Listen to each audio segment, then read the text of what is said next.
Hey, what's up and thanks for clicking in. Today's video is all about my favorite topic, money.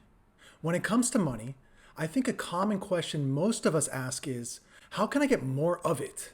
And while I'm not doubting that's a perfectly good question, today's video we're going to explore two other questions. Where does money come from? And who actually controls it? Now these two simple questions you'll see have very complex answers. A common misconception is that money comes from the government. Our whole lives are essentially based on money. We work the majority of our days.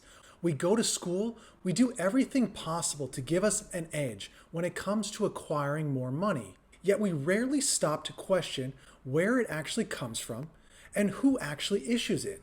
Today, I'm going to do my best to provide you with some answers to the simple questions of where does money come from and who actually is in control of our money. To begin to answer our two questions, we need to gain a better understanding of the concept of central banking. And to do that, it is important to understand how the concept of central banking came into existence. Now, I want you to use your imagination and transport yourself to Europe. Imagine the year is 1694. England has just been through over 50 years of continuous war. The English government has been exhausted and depleted and is in desperate need of a loan to continue to fund and operate their government. Enter to the scene William Paterson. Paterson crafted a revolutionary idea of a privately owned bank that could essentially create and issue funds out of thin air. Paterson, who was the son of a Scottish banker, had effectively created the very first modern central banking system in the world. Central banking is more powerful than any laws or politicians. It carries more weight than entire governments. However, even with all this power, it is rarely the focus of presidential elections or discussed at all by the general public. Now we will leave Europe, and let's fast forward to the early 20th century in the United States. Despite multiple failed attempts, a group of bankers was on a mission to put a central bank in the United States of America. In December of 1910, Senator Nelson Aldrich, who was a Republican senator from Rhode Island at the time, ordered a private train car leaving from New York City.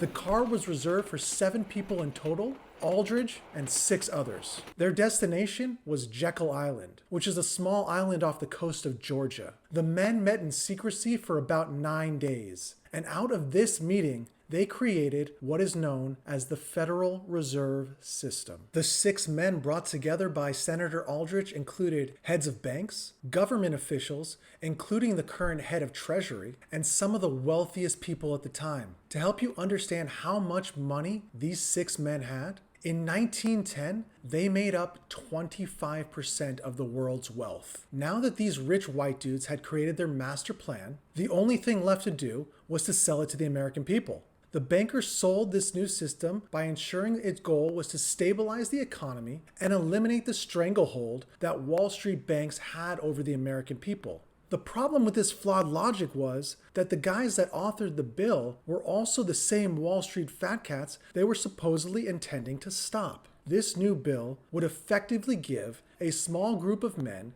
the ability to create money from nothing, out of thin air, and loan it to the US government for repayment with interest. You may be wondering, if all this was intended to help the American people, why was it all done in secret? To put it simply, the American people did not want a central bank in 1910. In 1910, getting information was infinitely more difficult than it is today.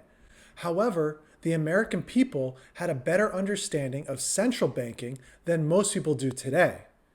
They knew that every country that enacted central banking also began to experience wealth inequality and volatile swings between economic booms and bust.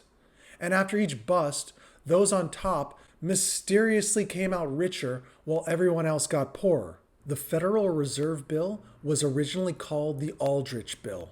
However, when the bill came before Congress, it looked a little bit fishy with the senator's name on it.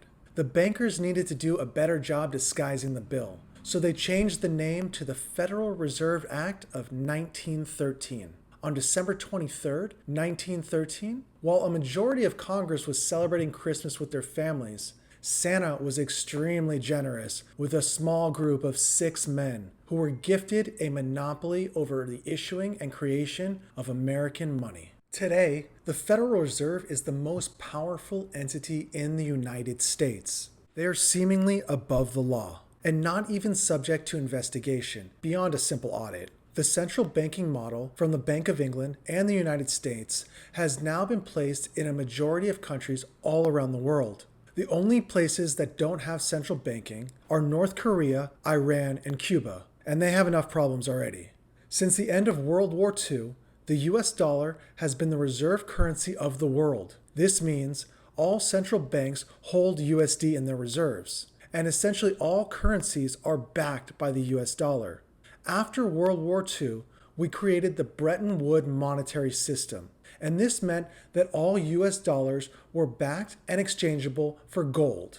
However, in 1971, due to the falling value of the US dollar, international capital flowing into the gold market, and the funding of the Vietnam War, President Nixon took the US dollar off of the gold standard. This meant that the US dollar became what is known as a floating asset, a piece of paper backed by nothing, and it has been that way ever since. Since 1971, the US dollar has been backed by nothing tangible, and a majority of the world currencies are backed by the US dollar.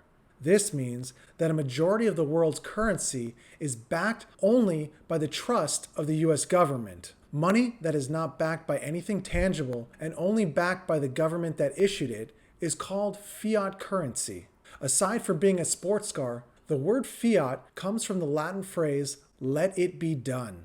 And quite literally, the government tells us this green piece of paper is worth something, and it's worth something. A consequence to having money that is backed by nothing is that whenever the Federal Reserve decides to just print more money, it dilutes the currency for the US and all other nations. This is because, as I mentioned earlier, their reserves are also backed by the US dollar. So over the past few years, as the US has printed trillions of dollars, it has started to take an effect. Countries such as China and Russia have been selling off their USD reserves in exchange for gold. This further decreases the value of the US dollar. At this point, you might be thinking, if every world currency is backed by nothing, then how am I able to exchange dollars for goods? The whole economy is running and operating based on faith. Faith that the unit of currency that you possess will be exchangeable for the goods and services that you want. A central bank can be thought of as the entity that manages the nation's money supply. The central bank can loan money to the government and charge them interest for repayment. By now, you should have a decent, high-level understanding of the Federal Reserve System. But let's dive a little deeper and take a closer look at the inner workings of the Federal Reserve System. In the United States and most other countries, it works like this. So when the government requires more money than they receive from taxes, they ask the Treasury Department for money. The Treasury then receives an IOU, which is usually in the form of a government bond. The Treasury, through the banks, gives this IOU to the Federal Reserve, also known as the Fed. Then the Federal Reserve basically writes a check to the bank for the amount of the IOU. During this exchange between the Fed and the banks, the new money is essentially created and can now be used to pay government bills. When I got to this point in my research, my question was, where does the Fed actually get the money to write this check to the banks? And the answer may surprise you. Like the ultimate magic trick that we all dreamed about as kids. The money is literally just created out of thin air. Now, the Fed doesn't usually write a check, but with a couple of mouse clicks, the money is easily available. In 2020, I think it's fair to say that check writing is somewhat of a lost art.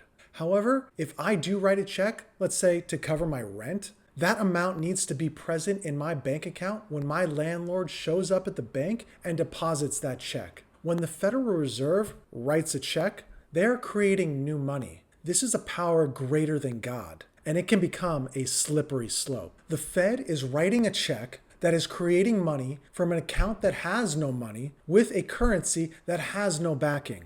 If a common person participated in the same activities, we would go to jail for counterfeiting money. Not only does the Fed not go to jail, they have a fancy name for this practice. It's called quantitative easing.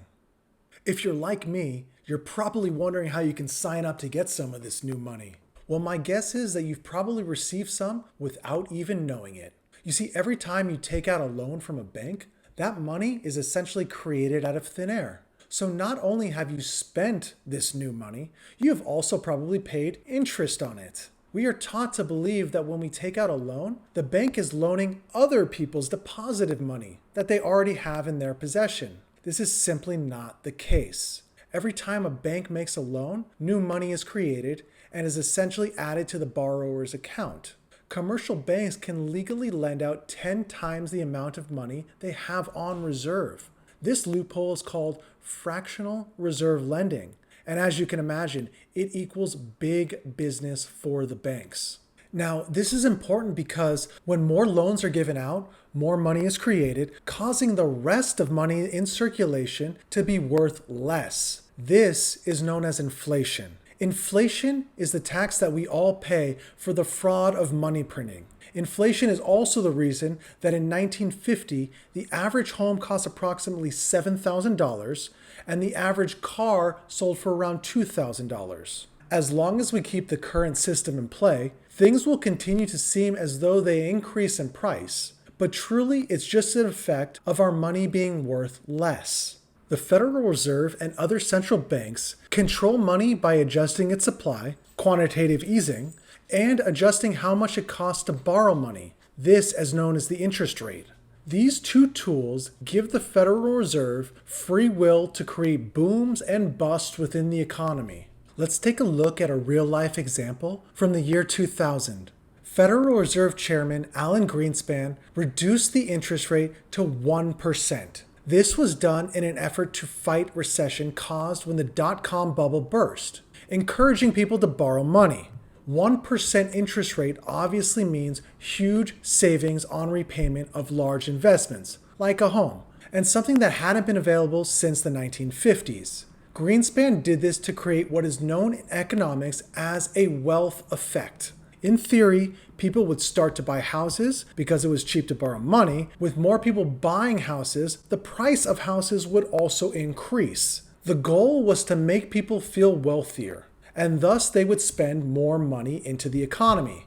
Greenspan's idea succeeded, but it actually worked out too well. With so many people borrowing money that they ultimately couldn't afford, the housing bubble eventually burst in 2008. This was a typical Keynesian economic approach from Greenspan, and a prime example of what can go wrong when governments interfere with the economy. Now, I hope you've enjoyed this video. I wrote about this topic on my cryptocurrency website back in 2018. Go figure that the most popular article on my crypto blog would be about the Federal Reserve. Seeing as we have been talking about money, if you are feeling generous, please give me 10 more seconds and subscribe to this channel. Maybe like this video below. And if you have any questions, please drop a comment. I do respond to everything, and thank you very much.